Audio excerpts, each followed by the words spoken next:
What that your Urhobo mabia, babo mabia, Attention! Amu mi Urhobo mabia, bejo mabia, bejo mabia, Akbovele, amareli akbore o meti yege no fe. Ero no se, koini no mo, koini no mo, koini no mo.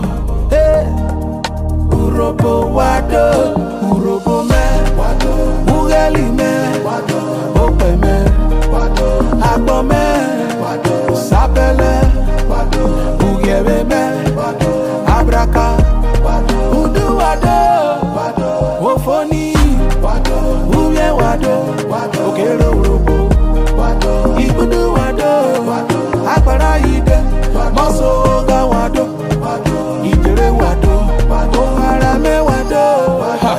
Mini yakpokoma, Emo Urhobo yakpokoma, Mini didi bioma, didi mwero, Emo Urhobo didi bioma. Kije akpona arere na obi ibe. Mani ede family akpo, Urhobo me warion.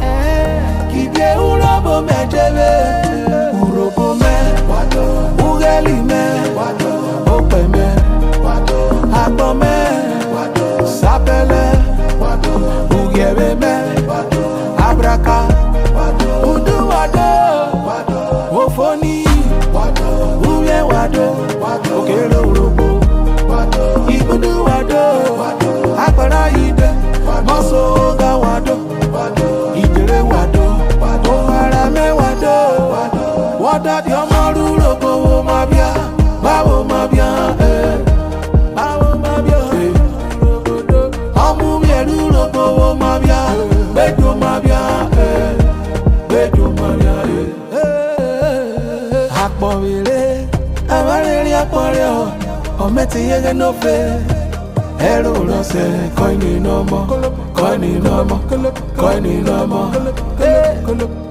Urhobo wado, Urhobo me, Ugeli me, Ope me, Agbo me, Sapele, Ugebe me, Abraka, Udu wado, Ofoni, Uye wado, Okero Urhobo, Ibudu wado, Akbara ide, Maso ga wado, Ijere wado, Ohara me wado, Sibori wado, Governor Sheriff Obori Wori, Ini wado, Oba